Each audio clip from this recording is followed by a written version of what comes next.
Welcome to the ITSP Magazine Podcast Network, a modern, innovative multimedia platform, broadcasting ideas and connecting minds.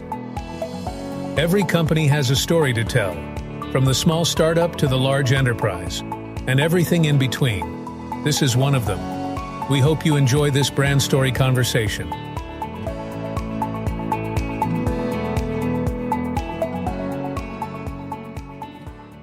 And here we are, we're ready for another 7 minutes on ITSP Magazine with a new short brand story. And I'm thrilled to have Michael and Ryan on from Schellman. And Schellman's all about streamlining IT audits and attestations for some of the world's largest companies. Thanks for joining me, Michael and Ryan. Thanks, Sean. Thank you. So Michael, you and I have had a gazillion chats. Too many. About risk and all kinds of fun stuff. So I'm going to start with Ryan. Maybe, Ryan, can you give me an overview of how and when Schellman was founded, what its purpose is? Sure. So Schellman was founded over 20 years ago. Originally, we were actually called SAS 70 Solutions. SAS 70 was a single standard that existed, very niche, actually is what's now called a SOC 2. And as we started continue to grow, our clients said, hey, do you do this?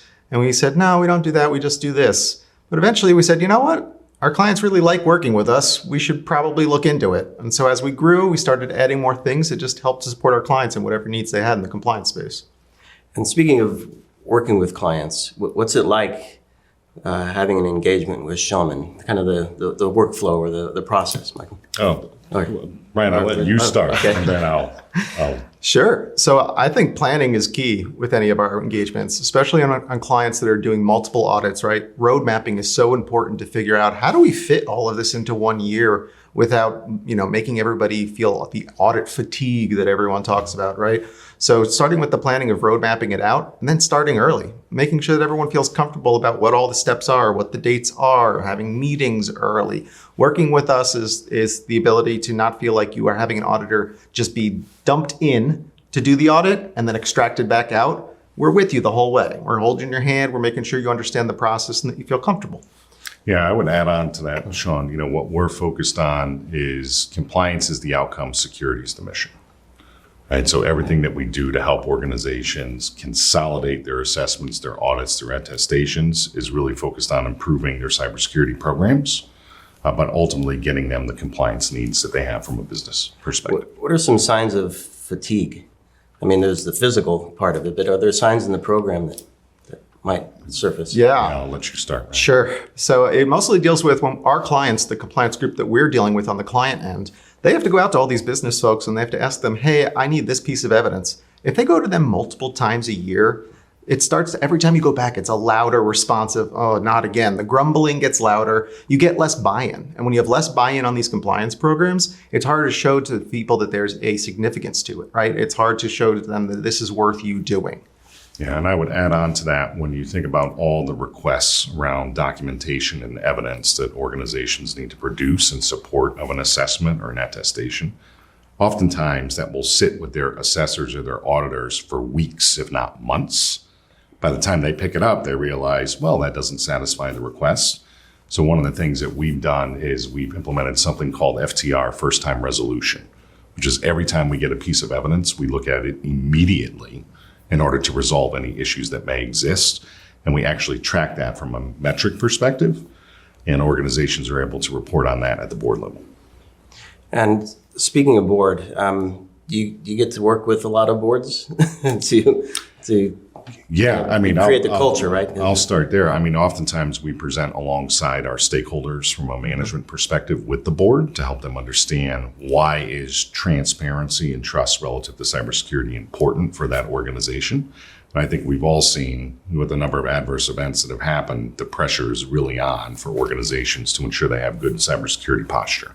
Yeah, and I think unfortunately sometimes we can be the ones that help enter that dollar value that often has a larger, resonance with the board. So talking about how much a breach would cost per person, talking about what recent fines looked like. Unfortunately, that's the type of data where the scare tactics unfortunately sometimes work, but we're often working in tandem with them to figure out what is the best pathway to show what's going to be beneficial from this audit. So speak to me about some of the stakeholders you work with. I presume the C-level C-suites, Yeah. CISO and CRO and whatnot. But I mean, your usual characters that you would expect, right? So CISOs, chief privacy officers, heads of enterprise risk, for example, sometimes heads of internal audit, as we've entered the co-sourcing space with internal audit testing. So a number of others. In some instances, it may be the CFO or the COO, right? As we talk about the cost of compliance, it's funny, you and I have talked about this before, where can you actually quantify the cost of compliance? You can, but a lot of organizations think that they cannot. And we have those conversations with CFOs often. yeah. I think that's a really important point you were making, actually, because one of the things I try to tell clients that work with us is one of the costs I can't quantify in a contract for you or giving you pricing is the amount of internal time that you save by compiling your audits in the right way internally, right? Like me coming and asking one time for something saves how much time internally for you. Asking those set of questions one time in a walkthrough, and that covers 4 audits, how much time did that save your internal resources, right? Like that is something I can't put down because it's saving you. It's not saving us, right? We still need to do all the same testing we've done. So let's speak to outcomes as we kind of wrap up here. I don't know if you have a use case or user story or customer story you want to share about maybe some of those savings that something they've said. So we're here at the High Trust conference, right? So we'll take a High Trust E1, which is the Essentials 1-year certification. I went through and looked at the SOC 2 and the ISO 27001. And I said, hey, from an evidence standpoint, what could we re-leverage for the SOC 2 that we're already going to have for the E1? And it was 66 to 70% overage in the evidence. So when we go and we work with clients, when I'm providing them a request list, they get a request list of evidence that says, hey, here's everything that I need. And if you provide all these things, we're good on both ends. So it's seamless from their perspective when they provide something to us. And they know that it's sort of a collect once, test many approach. Yeah, and I'll be talking about this on Thursday, but reciprocity is key, right? So we have a number of organizations that have gone through the High Trust R2 as an example, and they've achieved state ramp authorization. It's helped them with FedRAMP authorization in addition to SOC 2 and ISO 27001. And maybe one quote from one of your clients. I know you have a gazillion of them. You're a great guy to work with. Is it something somebody told you that you remember?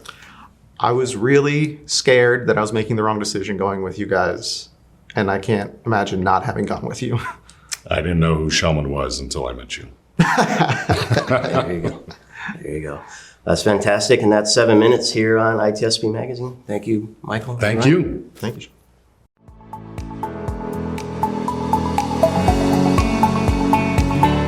We hope you enjoyed this episode and that you will come back for more brand stories on ITSP Magazine. If you want to share your company's brand story, go to itspmagazine.com and explore our advertising options to learn more. Remember to share this podcast with your friends, family, and colleagues, and stay tuned for more brand stories as we continue our journey toward redefining cybersecurity, technology, and society.